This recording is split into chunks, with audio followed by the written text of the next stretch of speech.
Bueno, egunon guztioi, laur besterik ez bada, asko gehalako hitz egiten, gaurkoan niretzako pozgarria da, kanpaina hau Donostiako udadetxean aurkeztea, hain zuzen ere euskararen hiria, edo euskararen hiritzat daukagun gure hirian, euskararen erabilera sustatzeko ekimenak beti dira ongi etorriak. Eta ekimen honek badauka gainera ezaugarri bat, eta da hain zuzen ere merkataritza sektorearekin elkardanean burutzen da. Nik uste hori da hain zuzen ere konpartitzen dugun helburua betetzeko biderik onena, elkardana. Egiten dugu beste arlo batzuetan, udadetxetik ere, kirol munduarekin baditugu gure egitasmoak, eta oraingoan edo ostederitzarekin ere izan ditugu gure egitasmoak, eta oraingoan merkataritzarekin gabonei begira ekimen hau aurkeztera gatozkizue. Euskaraldian gaude, hemen ikusten dezute adierazgarriak daran mazkigu da, eta honek helburu du pixka bat Euskaraldian hartu ditugun ohitura onoiek baita ere, datozkigun garai hauetan gabonetan mantentzea. Eta zer gauza errezagorik, lehen hitza euskaraz esatea baino. Hori da, pixka bat sustatu nahi duguna eta animatu nahi duguna, hurrengo hilabete honetan, eta horrekin beste pauso bat eman, danok bat egiten dugun erronka horretan, ez? Euskararen erabilera sustatze horretan. Beraz, animatu nahi ditut, hiritarrak, hain zuzen ere, kanpaina honek eskatzen duen ekimen hori aurrera eramaten eta horretan protagonista izaten. Eta nire aldetik besterik ez, Bingen, sailburu jauna, nahi dezunean, zurea da hitza.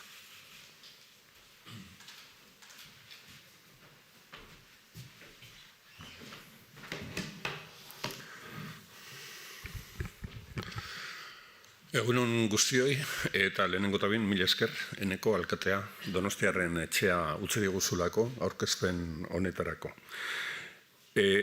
Eskatu eskaini euskaraz, hau da kanpainaren izenburua edo leloa, eta 3. urtea da aurkezten duguna.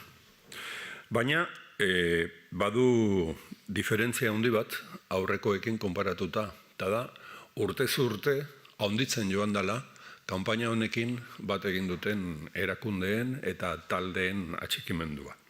Gaur aurkezten dugun 3. aldi honetan, Araba Bizkaia eta Gipuzkoako Foru Aldundiek, Eudelek, UEMak, mankomunitateak eta kuadrilek ere parte hartzen dute ekimen honetan.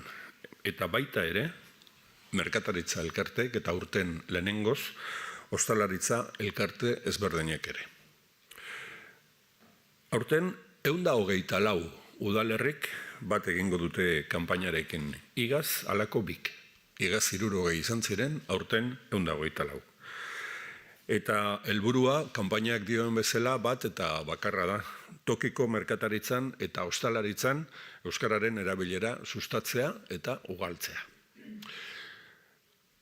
Jaurlaritzak eta erakundeok badugu plan bat, eremu sozioekonomikoan euskararen erabilera sustatzea eta indartzea helburu duena, eta gaur aurkezten dizuegun kanpaina honek bat egiten du bete-betean helburu horrekin. Eta helburua da kontsumo eremuetan, eta hor batez ere ostalaritza arlokoak eta merkatal arlokoak daude, kontsumo eremuetan euskara zerbitzu hizkuntza izatea. Harreman hizkuntza eta zerbitzu hizkuntza. Eta beraz, helburu nagusia da, erosleak eta saltzaileak animatzea euskara gehiago erabiltzera beraien harremanetan. Batetik, dei bat egiten diegu, erosle modura merkataritza zentroetara, dendetara, tabernetara, ostatuetara sartzen direnean lehen hitza euskaraz esan dezaten.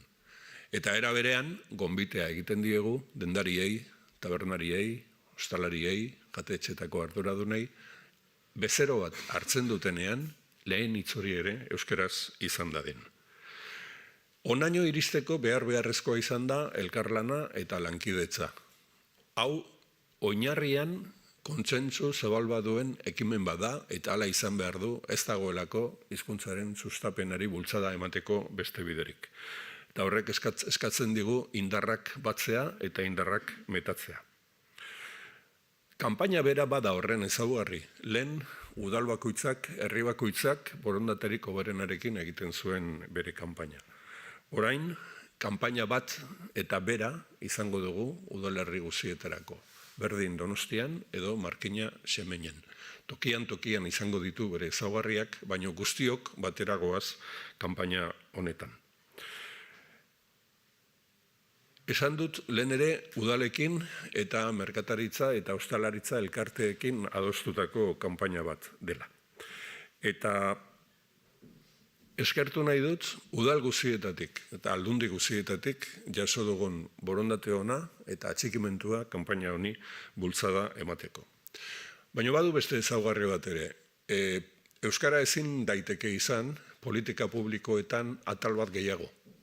Euskarak izan behar du politika publiko guztien oinarrian dagoen zerbait. Horregatik garrantzi berezia ematen diot gaur kultura eta hizkuntza politika sailarekin batera merkataritza eta turismo saila ere gurekin egoteari. Horrek adierazten dulako izan dugun elkarlanaren ondorioz merkataritza eta turismo sailak ere berea egiten duela bere lan prozeduratan eta bere politika publikoetan euskararen erabilera sustatzea eta presentzia hori bermatzea. Eta azpimarratu nahi dut baita ere, erakunde publikoez aruntzago, erakunde publiko eta pribatuen arteko lankidetzaren eremu bat dela gaur aurkezten dizuegun kanpaina hau. Alkateak esan du, Euskaraldian gaude, Euskaraldian alegindu gara, gurekin euskaraz modu naturalean komunikatu daitezkeen pertsonak eta guneak identifikatzen, hori seguru lagungarri izango dela, astelehenetik aurrera, gure dendatan, gure tabernatan eta gure ostalaritza tokietan, euskararen erabilerari eri, beste bultzada bat eman diezaiogun bereziki, orain abendua izaten da, batetik erosketa gehiago egiteko garaia, opariak direla eta otorduak direla, eta baita ere, tabernetara gehiago hurbiltzekoa eta jatetxe askoetan ospakizunak eta egitekoa. Beraz, badugu nun praktikatu datorren hilabete honetan. Eskerrik asko. Eta orain, Elena, merkataritza saileko sailburu ordeari emango diotitza. Eskerrik asko.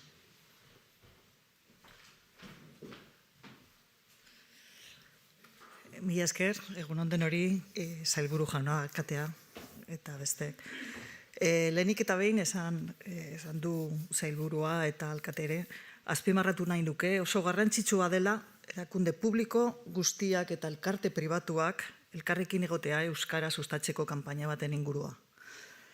Pandemian zehar, herritarro jabetu gara hurbileko merkatariak gure kalei bizia emateko orduan duen garrantziak. Gure dendak, funtsezko zerbitzu bihurtu ziren gauetik goizera. Gure ingurura begiratu genuen, eta han ikusi genituen, eta bultzada bat izan zen hurbiltasun merkataritzan erosteko, orain dela gutxi. Euskal merkatariek egoitza fizikorik ez duten online operadore horien aurrean, beren auzoa, hiria eta beharrak ezagutzen dituzte arreta espezializatua eskaintzeko. Eta merkatariek eta ostalariek ere, eskaintzen duten arreta horretan, garrantzitsua da bezeroari nahi duen hizkuntzan kasu egin ahal izatea. Eta aldi berean, euskara gure kaletara eramatea. Azpimarratzekoa da, tokiko merkataritzak eta ostalaritzak Euskadiko herrien eta hirien gizarte antolaketan eta bizitzan duten zeregina. Eta horrelako, ekintzetan duen garrantzia, euskara gure eguneroko bizitzara eramaten baita. Egoera ekonomikoa gero eta zailagoa da euskal merkataritza sektorearentzat. Premiaz egokitua behar baitu mundu digital eta jasangarria batera. Baina eraldaketa hori gauzatu behar dugu gure nortasuna edo gure hurbiltasunaren eta arreta pertsonalaren funtsa galdu gabe. Merkataritza sektorea ez da bakarrik egongo. Erakundeen laguntza izango du. Baina kontsumitzaile arduratsu gisa ere jardun behar dugu. Izan nahi dugun gizartea eraikitzen ari garela jakinda. Horregatik, eskatu euskaraz eta eskaini euskaraz. Mila esker.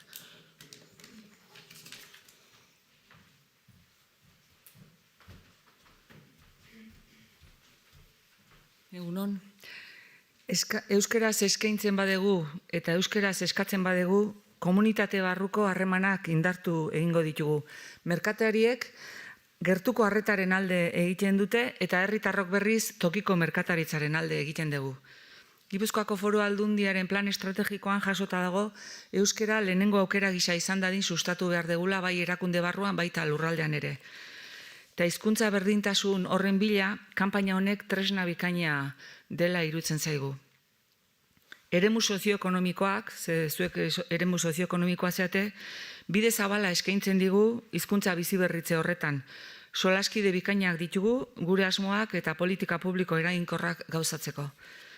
Eta lankidetzan aritu behar dugu ezinbestean, eraginkorrak izateko. Kasu honetan, merkatari, ostalari eta kontsumitzaileen eragiletza iraunkorra izango da bide bat. Eta horregatik eskarrik asko nik ere hemen zaudetelako. Gaina, nire aurreko izlariek esan duten bezala, Euskaraldia bukatu ondoren pista ezin hobea izango dugu kanpaina hori ekiteko. Euskaraldian hartu ditugun erronkei eusteko, hau izango da aukera bat gehiago horiek baliatzeko. Izan ere Gipuzkoan ditugun datu soziolinguistikoengatik aukera handiak eta zabala ditugu kanpainari heltzeko. Beraz, izan merkatari, izan ostalari, izan kontsumitzaile, eutsi dezagun erronkari eta eskatu eta eskaini dezagun euskeraz. Eskerrik asko.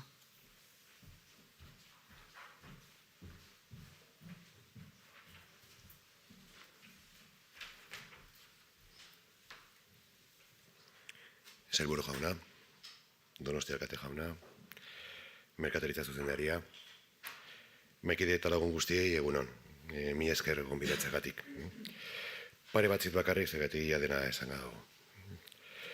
Gipuzko Merkataria Federazioarentzat ohore bat da Euskararen alde ekitaldi batean parte hartzea eta batez ere Gipuzkoako merkataritza eta ostalaritza sektorentzako kanpaina bat bada.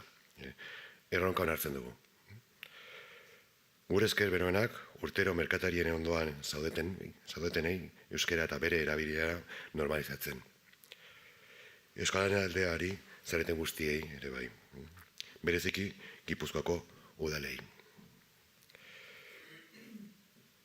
Izaten ditugu erraztasunak oso baiezuak dira. Beharrezkoak ere bai. Dendako rotuloak aldatzeko laguntzak, formakuntza, aholkularitza eta bar, eta emaitzak ikusten ari dira.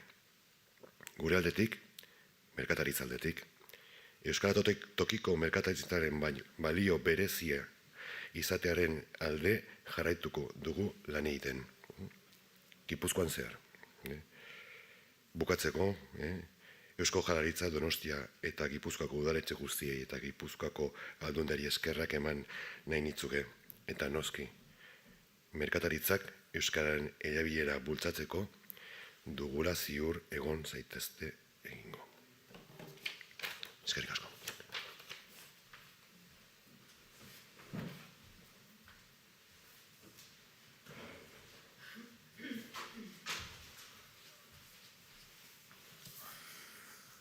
Egunon, eskerrik asko gure bai gonbitatzeagatik.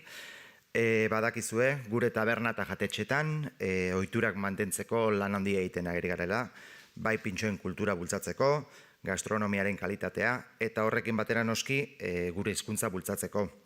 Bera bai da gure kulturaren oinarri garrantzitsuena. Horregatik, establezimentu guztietan, bezeroek euskaraz egiteko eta euskaraz jasotzeko harreta eskaini nahi dugu, eta hortan saiatuko gara. Badakigu demografiak eta ostalaritzako egoera zein den, eta horregatik badakigu oso zaila dela gaur egun lehenengo hitz hori edo topatzean norbait non zerbitzu oso bat euskaraz ematea oso zaila dela. Baina Gipuzkoako ostalaritza elkarteak gogor egingo du lana hau aurrera ateratzeko. Eskatu, eskaini euskaraz, bestelako ekimenak berme hau lortzeko lagungarriak izango direla, espero dugu, eta horregatik bat egiten dugu kanpaina honekin. Gure bezero guztiei, arlo guztietan ematen diegun hurbiltasun hori euskararekin lortu ahal izateko. Mila esker.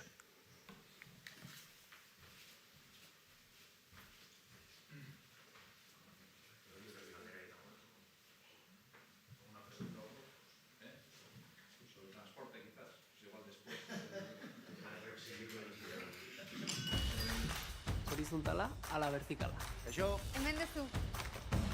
Zabala edo estua? azteko makixuxia? Hau emetaian? Hau, harina da? Eramateko, bai? Ederto. Baldakizu aukeratzen duzun hitzaren araberakoak izango direla zure harremanak. Lehen hitz hori, beste askoren hasiera da. Zuk aukeratzen duzu. Eskatu, eskaini, euskaraz.